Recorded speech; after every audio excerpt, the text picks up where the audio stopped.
Financial abuse isn't just about empty bank accounts, Dr. Warner said, her office bathed in soft afternoon light. It's about power, control, and the systematic destruction of someone's independence. Sarah shifted on the leather couch, her sixth therapy session feeling different from the others. I keep thinking about all the signs I missed. The separate accounts he insisted were for tax purposes. The way he'd question every purchase I made, while secretly funding their life together. Her phone buzzed. Another email from her firm about the terms of her leave. She ignored it, focusing instead on the card she'd received that morning. James Porter, Jessica's ex-husband. His message was simple. I know what they did to you. Let me help. What do you think about meeting him? Dr. Warner asked, noting Sarah's distraction. Isn't it strange? Meeting my husband's mistress's ex-husband for coffee. Sarah laughed, but it wasn't bitter anymore, just tired. Later that afternoon, at a quiet cafe far from the legal district, James Porter looked nothing like Sarah had imagined. No bitter ex-husband, but a calm, analytical man with kind eyes and a forensic accountant's mind. They have a playbook, he explained, spreading documents across the table. Jessica did the same thing with me. The gaslighting, the hidden accounts, the careful character assassination. But look here, he pointed to a transaction pattern. They always make mistakes. Narcissists can't help but leave breadcrumbs. As James walked her through the financial evidence, Sarah felt something shift inside her. Not healing, exactly, but a clearing of fog. Why are you helping me? Because 5 years ago I was you, wondering if I was crazy, watching my reality crumble. He hesitated. There's a support group. People like us, professionals who've survived this kind of betrayal. We meet Thursdays. That Thursday, Sarah found herself in a downtown community center, surrounded by faces that reflected her own story back at her. A surgeon whose wife emptied their children's college funds for her younger boyfriend. A tech executive whose husband orchestrated her professional downfall to hide his affairs. Marcus, the group facilitator, had a quiet strength that immediately put her at ease. Each of us here has a story, he said, his voice carrying years of hard-won wisdom. But more importantly, we each have a future waiting to be written. After the meeting, Marcus mentioned his podcast about financial infidelity in high-stakes divorces. We need more voices, he said. More people willing to shine a light on how abuse wears tailored suits and carries platinum cards. That night, Sarah sat at her mother's kitchen table, really seeing herself for the first time in months. Her reflection in the window wasn't broken anymore, just transforming. She opened her laptop and began to write. When people picture domestic abuse, they rarely imagine boardrooms and charity galas. Let me tell you a story about how violence can wear a Rolex and quote legal statutes. Her first podcast episode would air 3 weeks later. By then, she'll understand that sometimes the deepest wounds create the strongest voices. The Boston Globe's headline seemed to mock Sarah from her temporary desk at the Marriott. Chen and Associates, named top family law firm. She closed the browser and returned to drafting emails, each one a careful reconstruction of her professional life. 3 days had passed since the gala, and she hadn't slept in their brownstone since. Her phone buzzed. Emily again. Her best friend's texts had grown increasingly frantic. Sarah, please, just tell me where you are. Michael's saying things. She silenced the notification just as her mother's FaceTime call came through. Grace Chen's face appeared, lined with worry beneath her elegant silver hair. I'm on the next flight out, her mother announced without preamble. Your father's handling the gallery opening without me. Mom, I'm fine. Sarah's voice cracked, betraying her for the first time since that night. You haven't been fine since you were 12 and insisted you were fine with a broken arm. I'll text you my flight details. After ending the call, Sarah opened the email from her private investigator. The evidence was damning. Michael had been systematically moving assets for months. The apartment in Beacon Hill was just the beginning. There were offshore accounts, hidden investments, and a paper trail that suggested he'd been planning this exodus long before Jessica entered the picture. A knock at her hotel room door made her freeze.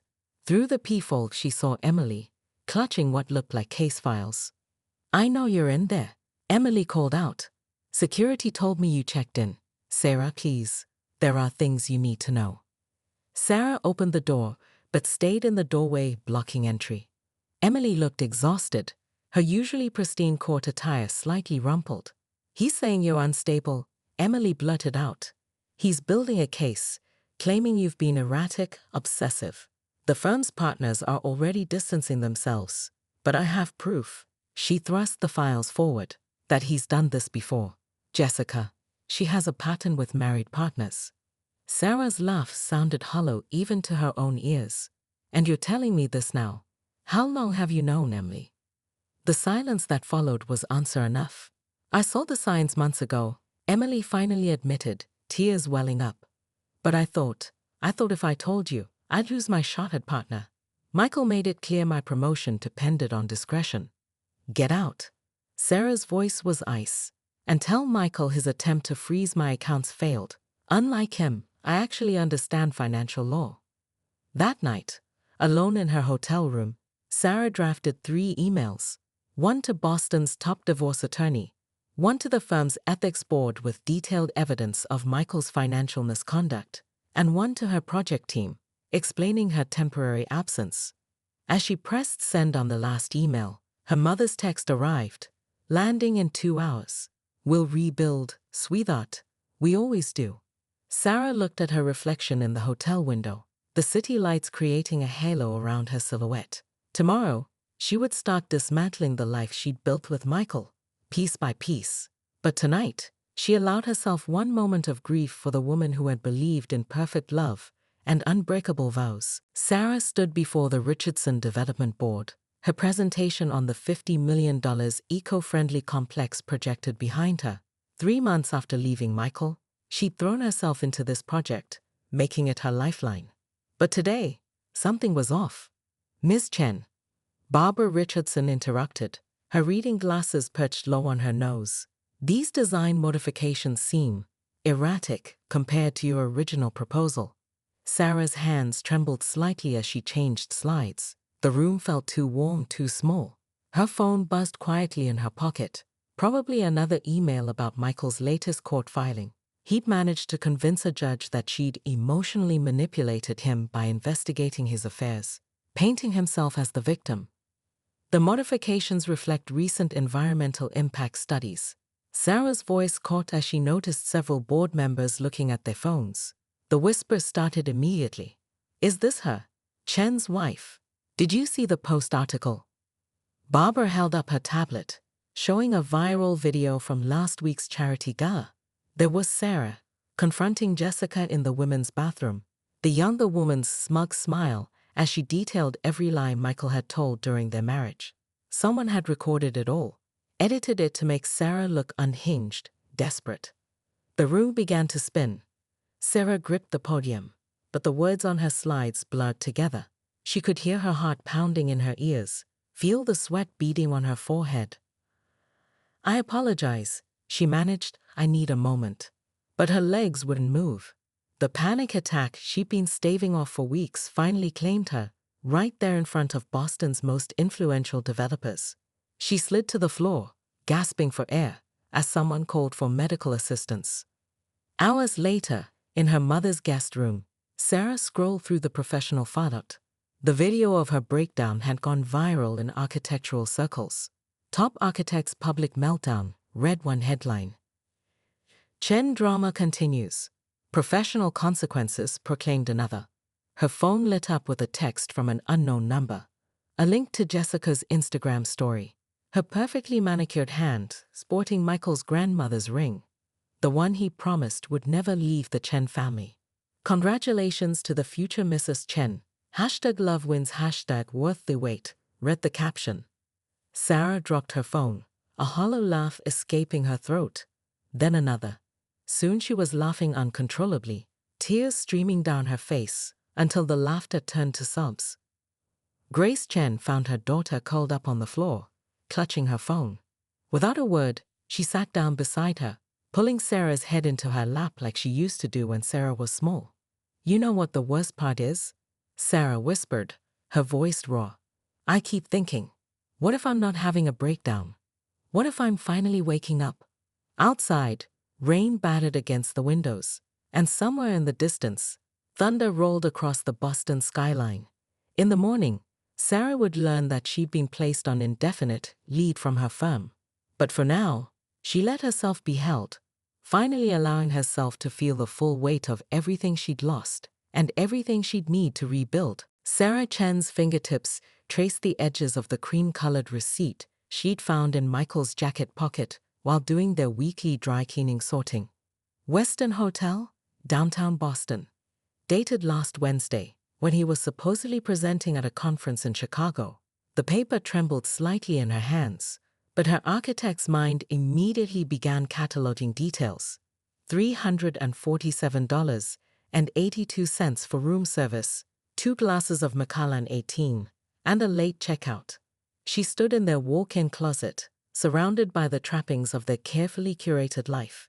His perfectly pressed suits arranged by color, her collection of designer heels, a weakness Michael always indulged, and the faint scent of lavender from the sachets she tucked into every drawer. The morning light filtered through their bedroom's floor-to-ceiling windows, casting long shadows across the plush carpet they'd picked out together at Restoration Hardware. "Hun, have you seen my blue tie? The Hermes one?" Michael's voice echoed from their en-suite bathroom, accompanied by the familiar sound of his electric toothbrush. Sarah quickly folded the receipt and slipped it into her robe pocket. "Check the back row," she called back, proud of how steady her voice remained. "I reorganized them last weekend, remember?" Michael appeared in the doorway, still fastening his watch, the anniversary Cartier she'd given him last year. At 42, he cut an impressive figure in his tailored shirt and slacks, silver threading attractively through his dark hair at the temples. His smile, the one that had won her over 12 years ago at a mutual friend's gallery opening, still made her heart skip. "What would I do without you?" He crossed the closet and kissed her forehead. "Don't forget about our appointment with Dr. Rodriguez this afternoon. 2 o'clock. The fertility clinic, their third attempt this year." Sarah swallowed hard, the receipt burning in her pocket. "Actually, I was thinking, maybe we should postpone. The Riverside project deadline is next week, and..." "Sarah." Michael's hands caught her shoulders, his cologne, the same one she'd given him for Christmas, enveloping her. "We talked about this. Your career matters, but we agreed. This year is about family." She met his gaze, searching for something. A tell, a flicker, any sign that would explain the receipt currently pressed against her thigh. Instead, she found only warm concern and that familiar intensity that had always made her feel like the center of his world. "I have a surprise for you," he continued, reaching for his briefcase. "I was going to save it for dinner, but..." He pulled out an envelope with a flourish. "How does 2 weeks in Bali sound? That little villa you've been dreaming about. I figured after the procedure, it would be the perfect way to relax." Sarah's fingers closed around the envelope, her other hand still feeling the rough edges of the hotel receipt in her pocket. The contrast between the two papers, one promising dreams, the other hinting at nightmares, made her dizzy. "It's perfect," she managed, the word tasting like ash in her mouth. Just perfect. The Anderson Foundation Charity Gala was the kind of event where reputations were made and destroyed over champagne and silent auction bids. Sarah arrived an hour early, her emerald silk dress, an armor of elegance, carrying a portfolio Michael had forgotten at home. The parking garage was nearly empty, just a few luxury cars belonging to the event organizers and early arriving partners. The elevators in Michael's firm were all glass, offering a perfect view of Boston's skyline. As she ascended to the 14th floor, Sarah's reflection fractured and multiplied against the city lights. The private investigator's file weighed heavily in her clutch, though it contained only a few damning photographs and bank statements. The office floor was dim, lit only by emergency lights, and the glow from a few offices where associates were likely billing their last hours. Sarah's heels clicked softly against marble as she approached Michael's corner office. Light spilled from beneath his door, along with the sound of muffled voices. "Have to be careful." Jessica's voice drifted through the gap. "The joint account transfers are too obvious." I figured it out. Michael's voice now, confident and assured, the same tone he'd used when promising Sarah they'd start a family. We can move the assets through my client's overseas holding company. She'll never trace it. Sarah's hand froze on the door handle. Through the frosted glass, she could make out two silhouettes merging into one. When are you going to tell her? Jessica asked, her voice thick with something between desire and impatience. After the Martinez case settles. 3 weeks max. I've already found us a place in Beacon Hill. Sarah pushed the door open. The scene crystallized before her. Michael pressing Jessica against his mahogany desk, his hand tangled in her hair, her red lipstick smeared across his collar. The portfolio dropped from Sarah's numb fingers, papers scattering across the floor like fallen leaves. Sarah. Michael jumped back, but his hand lingered on Jessica's waist. You're early. Clearly not early enough. Sarah's voice came out steady, surprising even herself. 3 weeks, was it? That's your timeline for destroying our marriage? Jessica had the decency to look uncomfortable, straightening her skirt as she edged toward the door. But Michael's expression shifted from shock to something harder, more calculated. You should know, Sarah continued, opening her clutch, that your overseas transfers already left a trail. Did you really think I wouldn't investigate after finding that hotel receipt? She laid out the photographs one by one on his desk. Michael and Jessica entering their secret apartment, dinner dates at restaurants across town, a kiss in what they thought was a private corner of the parking garage. Sarah, I can explain. Can you explain this too? She pulled out her phone, playing the recording she'd made during their last fertility appointment. Dr. Rodriguez's voice filled the office. Mr. Chen, your sample shows no trace of the fertility medication you claim to be taking. In fact, there are clear indicators of long-term contraceptive use. The color drained from Michael's face. In that moment, Sarah realized the man she'd loved for 12 years had never really existed at all. And that's how architectural spaces can either perpetuate trauma or facilitate healing, Sarah concluded, standing before the American Institute of Architects conference.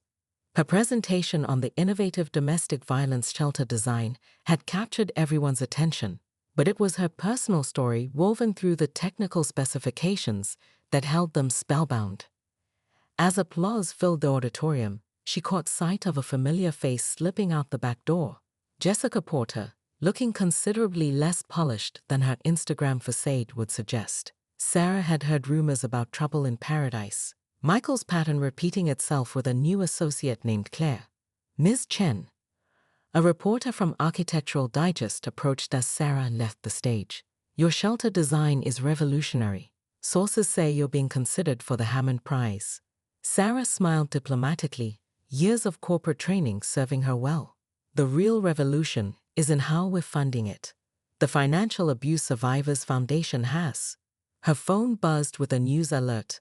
Chen and Associates Managing Partner faces ethics investigation. She quickly scanned the article.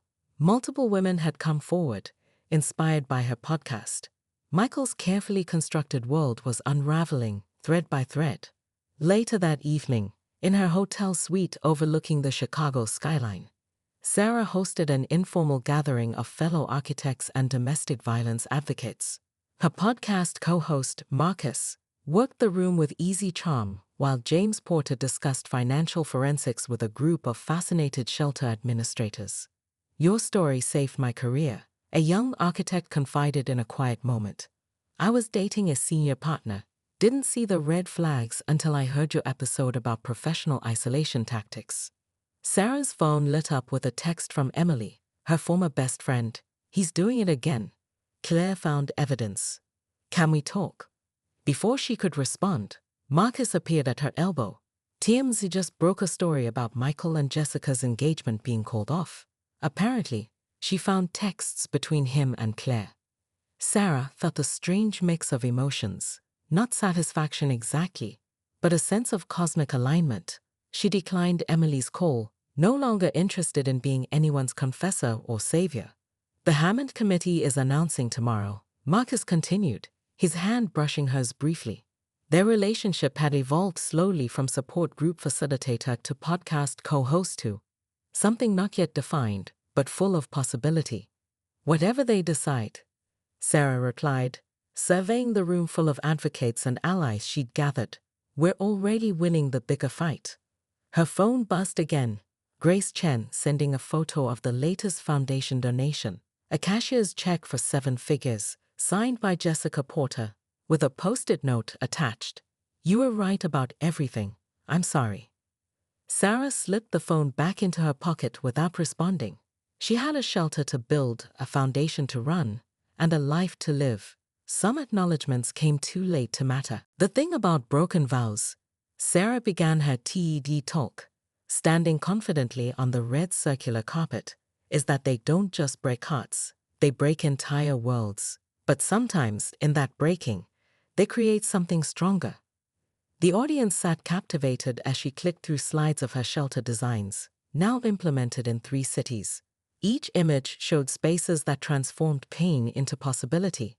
Community gardens, art therapy studios, financial literacy classrooms, and children's play areas designed to heal generational trauma.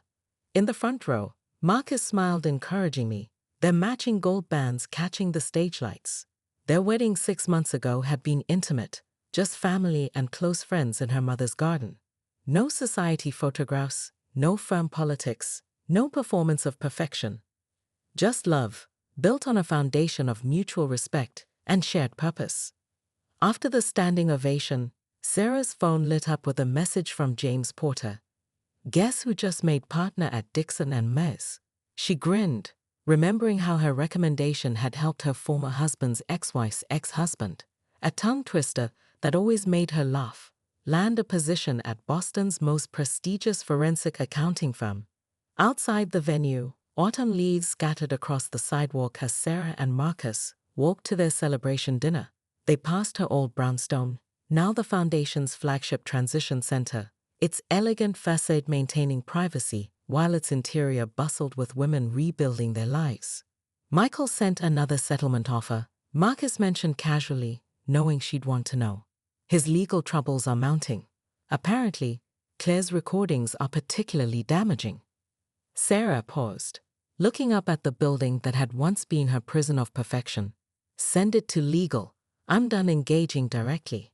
At the restaurant, she was surprised to find not just their planned intimate dinner, but a full gathering of her new world. Her mother Grace, radiant with pride, James and his new wife, survivors who'd become advocates, architects who'd joined her mission, even Emily, recently divorced and slowly earning back trust through her pro bono work for the foundation. As Sarah stood to make a toast, she caught her reflection in the window. Gone was the woman who'd once measured her worth through her husband's success. In her place stood someone stronger, a woman who'd learned that sometimes losing everything meant finding yourself. A year ago, she addressed the room. I thought broken vows meant the end of my story. Instead, they were just the beginning. Here's to new chapters, chosen family, and the beautiful truth that the most important vows are the ones we make to ourselves. Later that night, in their warm kitchen with its walls covered in architectural sketches and foundation plans, Sarah finished her journal entry. The woman who began this journey would never recognize the one who finished it. She was looking for perfection in other people's promises. I found it instead in my own power to rebuild, to rise, and finally, to thrive. Some bridges are meant to burn, lighting the way to better destinations. She closed the journal, smiling as Marcus wrapped his arms around her. Through the window, she could see the city lights sparkling, each one representing a story, a struggle, a survival.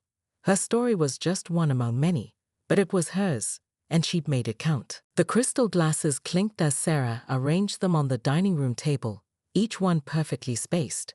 Friday night dinner parties had been their tradition since Michael made partner 3 years ago, a way to maintain relationships with key members of his firm. But tonight felt different. Tonight, Jessica Porter would be joining them. Let me help with that. Michael's voice came from behind her, reaching for the Glenfiddich 21. Jessica prefers the whiskey at room temperature, no ice. Sarah's hand stilled on the crystal decanter. How do you know her whiskey preference? She mentioned it at the office happy hour last month. He shrugged, but Sarah noticed he wouldn't meet her eyes. Speaking of Jessica, she's bringing those client briefs. I need to review over the weekend. On a Friday night, at a dinner party, Sarah carefully adjusted a place card, though it was already perfectly aligned. That seems dedicated. The doorbell chimed before Michael could respond. Soon their brownstone filled with voices. James and Patricia Morrison from corporate law, the Blackwoods from estate planning, and finally Jessica Porter, who swept in wearing a black dress that looked painted on. Michael, Jessica's voice carried across the foyer. I brought that Spanish wine we were talking about. She produced a bottle with a practiced flourish, her red lips curving into a smile that didn't quite reach her eyes. Sarah watched from the dining room as Michael took the bottle, their fingers brushing longer than necessary. Jessica's perfume, something expensive and exotic, drifted through the air as she moved past Sarah with barely a nod. During dinner, Sarah couldn't help but notice the little things. How Jessica knew exactly when to pass Michael the salt before he asked. The way she laughed at his inside jokes about clients Sarah had never heard of. Most telling was how she poured his whiskey without asking. Neat, no ice, exactly the way he liked it. Sarah, darling.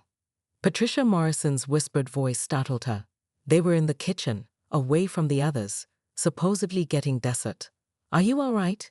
You seem distracted. Before Sarah could respond, voices drifted in from the adjacent powder room where Patricia's husband James was speaking to Robert Blackwood. Third time this month? Always with Porter. Claire in accounting saw them at Sorelina last week, looked cozy. Surprised Chen hasn't noticed, though after Taylor and his wife. The voices faded as the men returned to the dining room. Sarah's hands trembled as she gripped the marble counter, Patricia's concerned gaze burning into her back. Later, after the guests left, Sarah found herself alone in Michael's home office, the whiskey glass Jessica had used still sitting on his desk. Next to it lay a birthday card, partially hidden under some files. Sarah's heart stopped as she read the date, 3 months before Jessica supposedly joined the firm. The card was signed simply, "Always yours, Jay." Sarah sank into Michael's leather chair, the room spinning slightly. Tomorrow, she decided, she would make an appointment with a private investigator. But tonight, she had to face her husband across their king-size bed and pretend she hadn't just discovered that their perfect life might be built on lies.